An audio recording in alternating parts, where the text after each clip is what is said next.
전하며 주 예수 그리스도에 관한 모든 것을 담대하게 거침없이 가르치더라. 아멘. 아멘.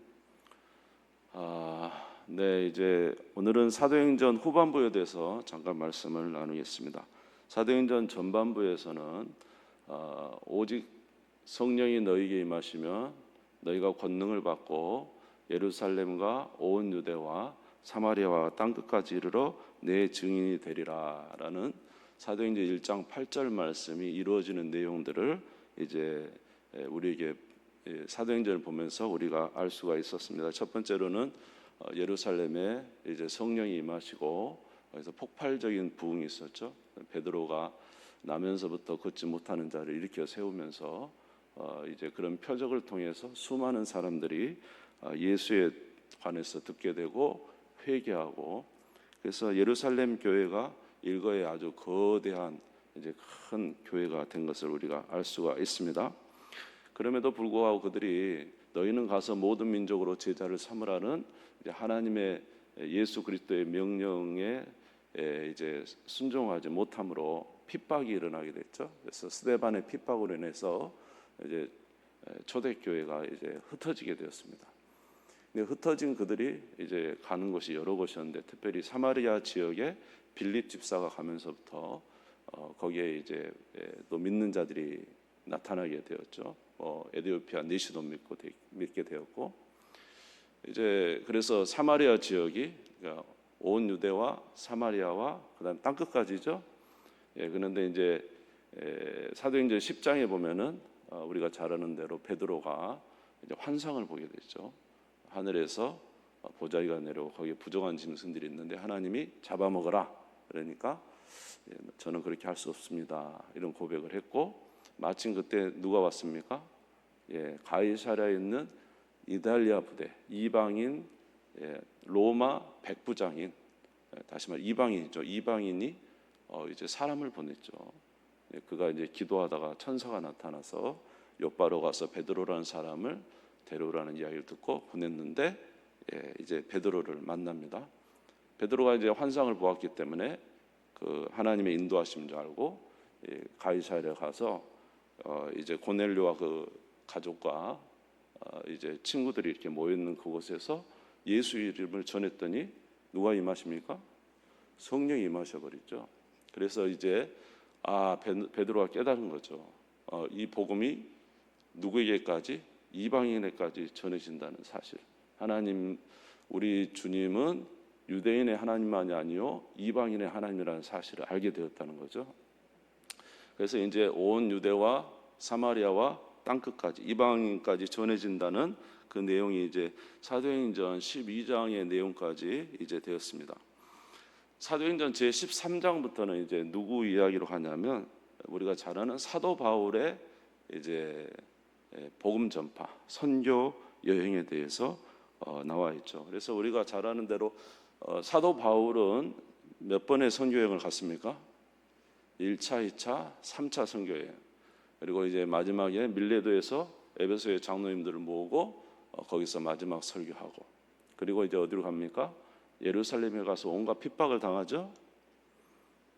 모르는 것처럼 하지 마시고 다 아시죠?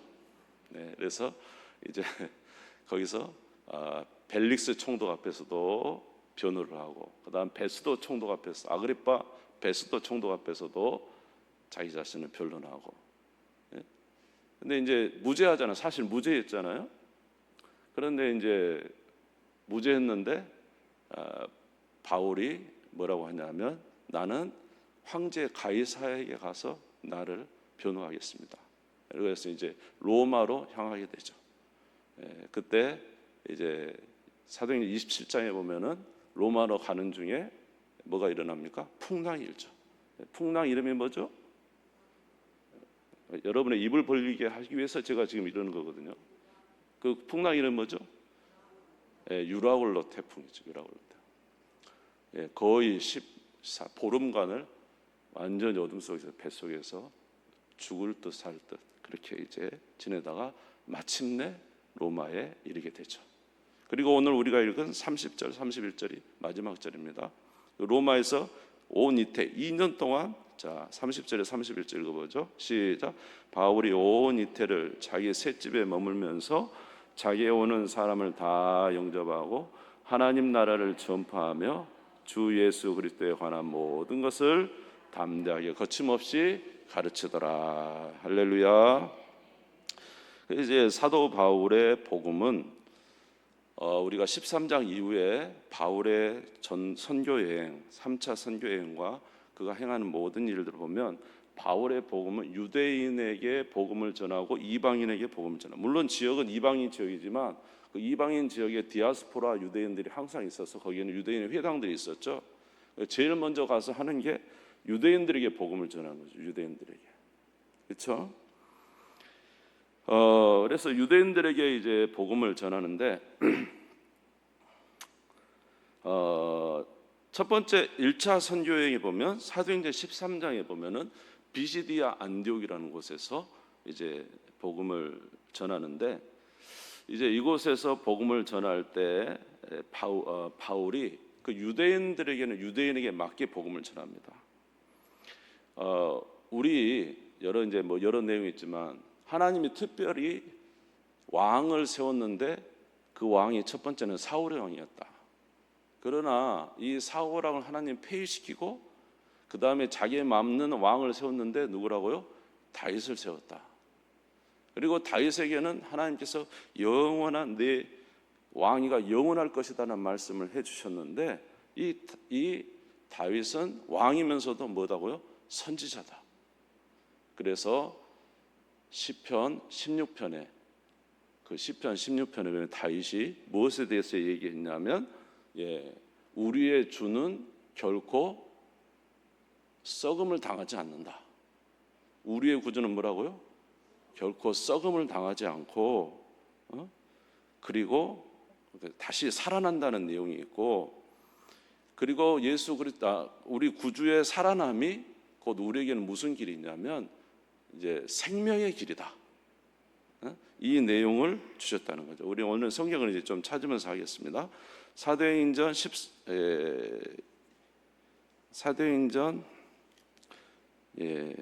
2장을 한번 보겠습니다. 사도행전 2장.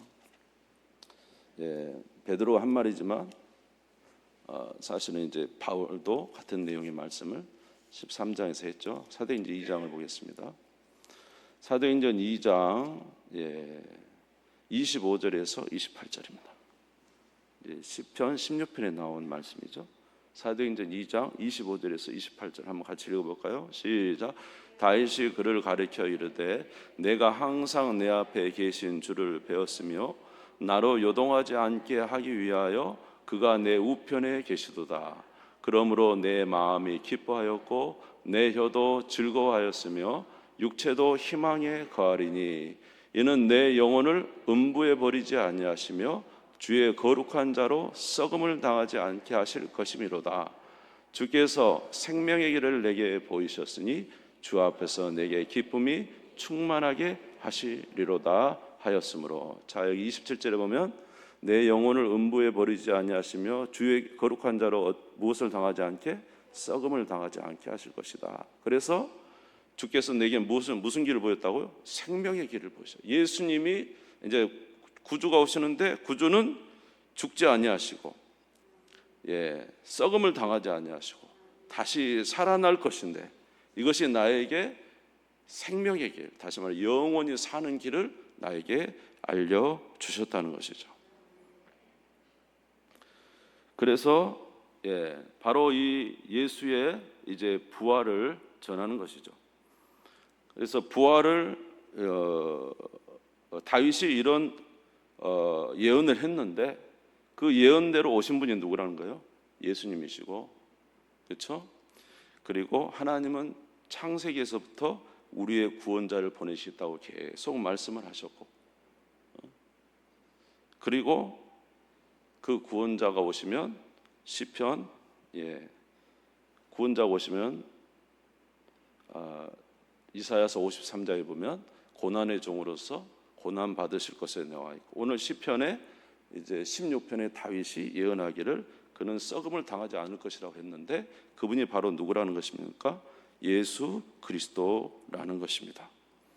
그리고 그 말씀대로 내가 누구를 보았다? 부활하신 예수님을 다메섹 도상에서 보았다. 그러니까 부활하심이 그냥 내가 전하는 게 아니라 내가 직접 예수의 부활을 보았다. 나도 가말리엘 문화에서 여러분들처럼 유대인 중에 유대인이요, 바리새인 중에 바리새인이요, 과거에는 율법을 통해서 구원을 받은 줄 알고 어쩐지 하나님 말씀에 정말로 전심이었다. 그러나 그것이 우리의 구원이 아니었다. 내가 부활하신 예수를 만나고 완전히 내 생각이 바뀌었다. 알고 봤더니 레위 지파를 따라 난 그런 율법이 아니라 하나님은 이미 창세기 아담과 하와가 범죄할 때부터 창세기 3장 15절에 누구를 보내서 여자의 후손을 보내서 우리를 구원하시기로 이미 이야기하셨고, 아멘. 그리고 구약의 모든 제사도 그 피 흘림의 제사가 누구를 예표하는 거예요? 예수의 피를 예표하는 것이고, 오늘 여기 시편 16편에 다윗도 말하기를 우리 주는 결코 썩음을 당하지 않을 것이라고 하고, 다윗도 그를 보면서 나에게 생명의 길이 열렸다고 했는데 그 썩음 당하지 않는 그 살아나신 분이 누구다?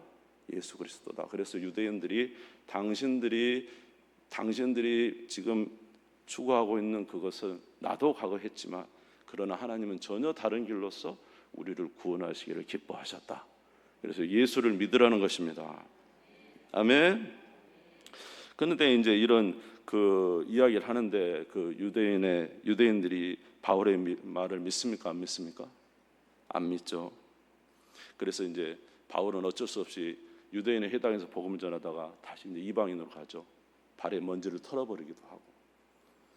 이제 그래서 사도행전 13장부터 28장까지 보면 이런 유대인들을 향하여 이제 말씀을 전하는 한 부분이 있고, 그 다음에 또 한 부분은 이방인들에게 복음을 전해요. 이방인들에게.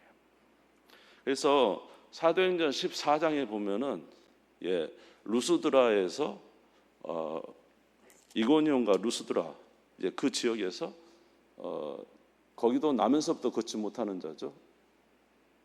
그를 이제 고쳐줍니다, 바울이. 그러니까는 그 이방인 사람들이 뭐냐면, 와, 신이 우리에게 강림하셨다. 나면서부터 못 걷는 자를 이렇게 세우니까요. 신이 강림하셨다. 그래가지고 바나바를 제우스라 하고, 그 다음에 바울을 뭐라 그래요? 헤르메스라고 하고, 막 그러면서 신이 강림하셨다. 그래서 막 화환을 들고 소를 끌고 와가지고 바울과 바나바에게 막 제사를 드리려고 하니까 바울이 막 말립니다, 이방인들. 이것을 하지 말라고 지금 우리가 이렇게 하나님의 은혜를 베풀어 주셨는데, 당신들이 이렇게 쓸데없는 우상에 절하지 말라고. 내가 전하는 것은 하나님이라고, 온 천하를 만드신 하나님을 내가 전하기 위해서 왔는데 왜 나에 와서 이렇게 우리가 한 것처럼 그러냐. 이거는 하나님이 하신 것이다. 그리고 여러분들에게 하나님이 살아계심을 나타내 주시는 거다. 하나님은 우리의 모든 자연을 통해서 하나님의 살아계심을 나타내 주셨다. 여러분, 하나님의 살아계심, 자연 만물이 하나님의 살아계심을 나타내고 있죠? 그래서 여러분 뭐 이번에 비도 안 왔지만 비 한 번만 안 오면 우리 막 난리 나잖아요. 온도가 1도만 2도만 올라가면 난리 나죠.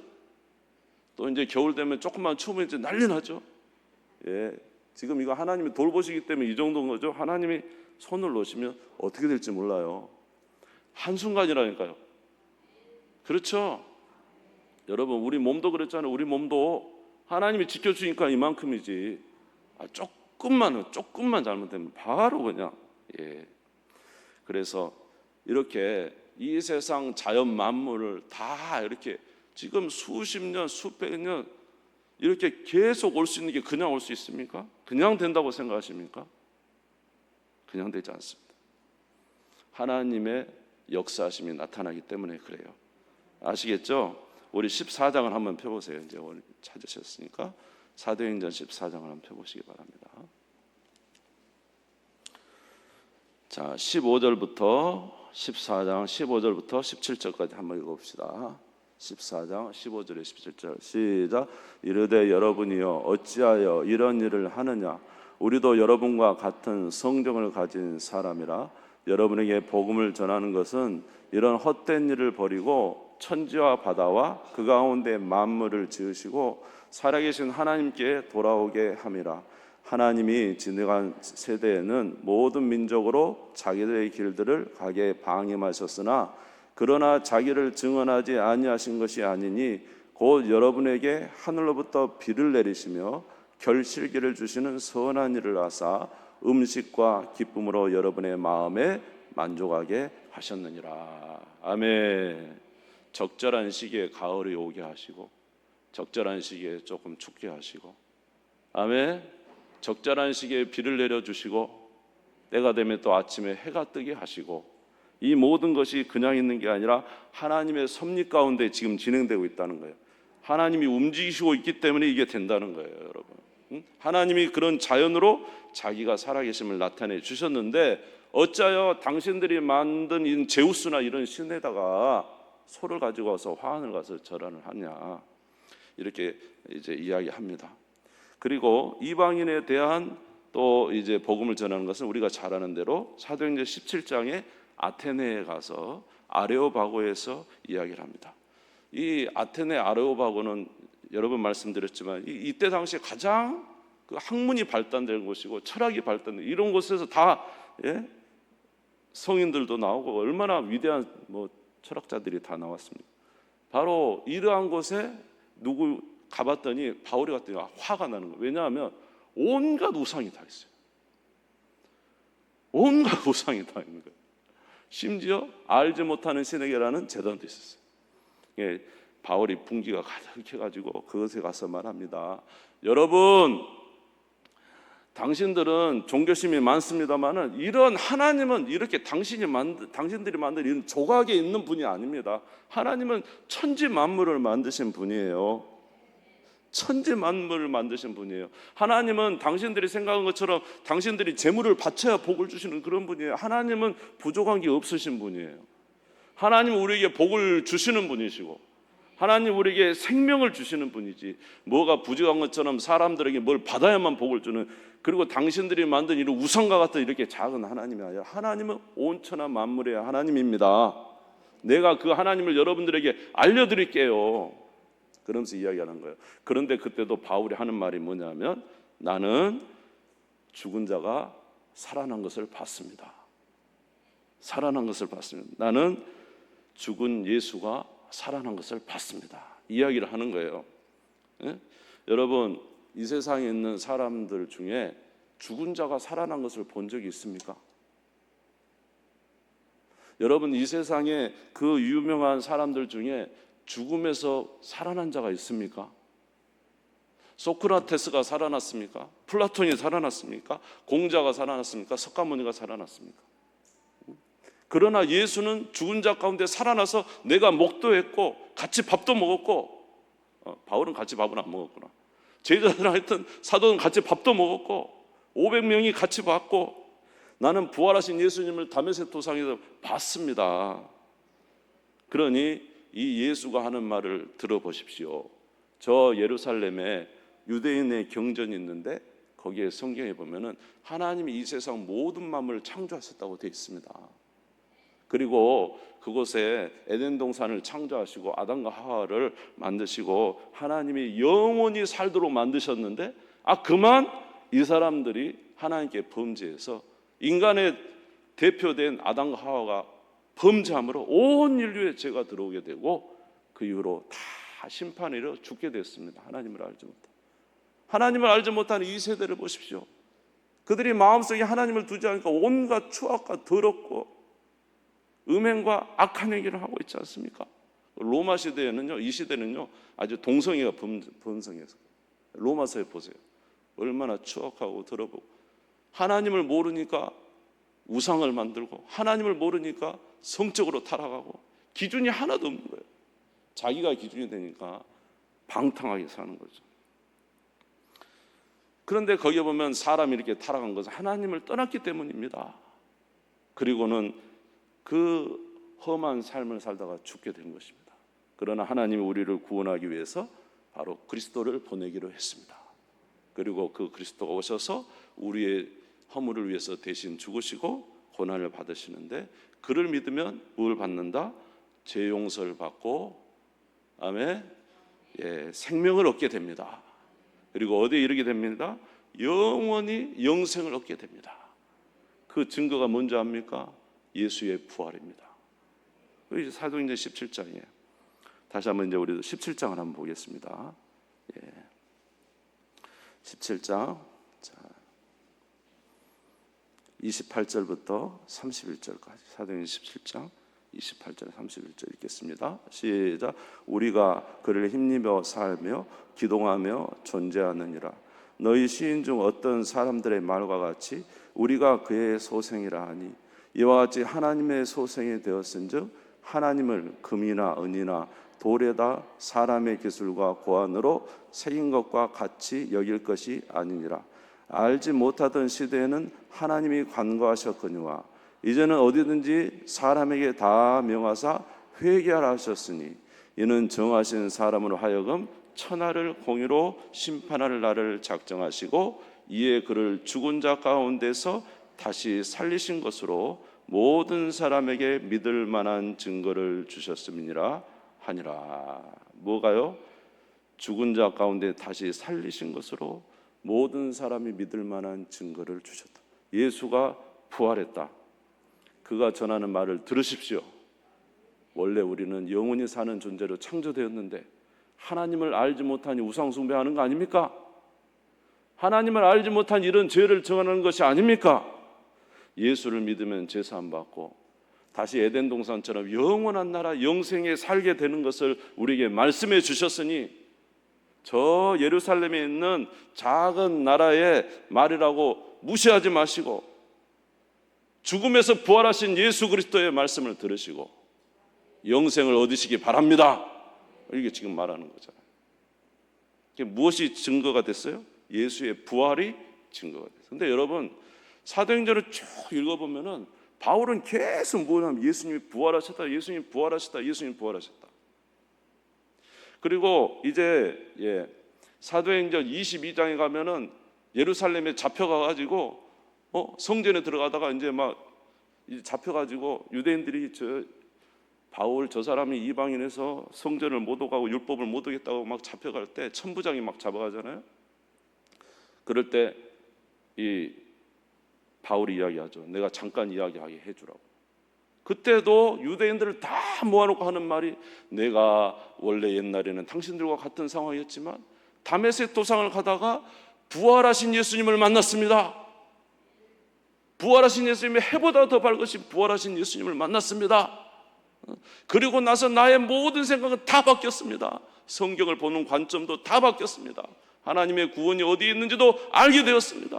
우리 형제들이여, 내가 전하는 말을 들으십시오. 예수의 부활, 예수님을 만난 부활을 만나니까 전혀 달라지더라 이 말이에요. 사도행전 26장에서도 아그리빠 왕과 베스도 총독 앞에서 막 말하잖아요. 당신들은 어찌하여 하나님이 죽은 자 살리심을 못 믿을 것으로 여깁니까? 나도 그런 줄 알았지만 다메섹 도상에 가다가 부활하신 예수님을 만났습니다. 그리고 나서 나는 완전히 변화됐습니다. 그리고는 왕들 앞에 이렇게 했잖아요. 이게 바울이 계속 전하는 게 뭐냐면 예수의 부활. 예수의 부활을 만나고 나서부터 생각이 다 바뀐 거예요. 말씀이 재해석되고 하나님이 무엇을 말하는지 깨닫게 되고 변화된 줄 믿습니다. 사랑하는 성도 여러분, 오늘 저와 여러분은 예수의 부활에 대해서 어떻게 생각하십니까? 오늘 저와 여러분도 예수의 부활을 다시 볼 수 있는 눈이 있기를 바랍니다. 믿어지는 역사가 있기를 바랍니다. 그 예수의 부활을 본 자는 구원의 관점도 달라지고요. 예수의 부활을 본 자는 생각도 달라지고요. 예수의 부활을 본 자는 하나님 나라를 보게 되잖아요. 영생을 보게 되잖아요. 할렐루야. 그리고 우리가 전해야 될 것이 무엇인지도 분명해지게 되는 것입니다. 그래서 사도행전 이제 후반부에 보면 사도 바울이 이렇게 전할 때 그 가장 핵심이 된 것이 이제 예수의 부활이에요. 그래서 부활 이야기가 굉장히 많이 나옵니다. 사랑하는 성도 여러분, 우리 모두도 하나님의 말씀을 읽을 때 예수의 부활을 믿어지는 은혜가 있기를 주의 이름으로 축원합니다. 볼 수 있는 은혜가 있기를 주의 이름으로 축원합니다. 그래서 하나님의 은총이 저와 여러분 가운데 넘치시기를 간절히 소원합니다. 그래서 사도행전은 성령 행정이라고 하는데 부활 행정 같아요. 제가 보기에 부활 행정 같기도 해요. 그래서 오늘 예수의 부활이 정말로 우리에게 믿어져서 예수의 부활을 통해서 예수 그리스도의 십자가의 대속도 알고 그 은혜 가운데 살아가는 우리 성도님들 되시기를 주의 이름으로 축원합니다. 우리 주님 세움 부리고 다 같이 한번 기도합시다. 바울은 예수의 부활을 목격하고 오늘 유대인들에게 말합니다. 예수의 부활을 목격하니 하나님이 우리를 위해서 행하신 일이 보이고 그의 십자가가 보입니다. 그러니 당신들도 이제 예수 그리스도의 부활하신 예수 그리스도의 음성을 들으시기를 바랍니다. 이방인에게도 이 세상에 어디 죽은 자의 부활이 있습니까? 예수만이 이 땅에 부활하신 유일하신 분으로 그가 십자가에 죽으심은 바로 우리를 대속하심이 아닙니까? 영생에 이르는 저희들이 되기를 원합니다.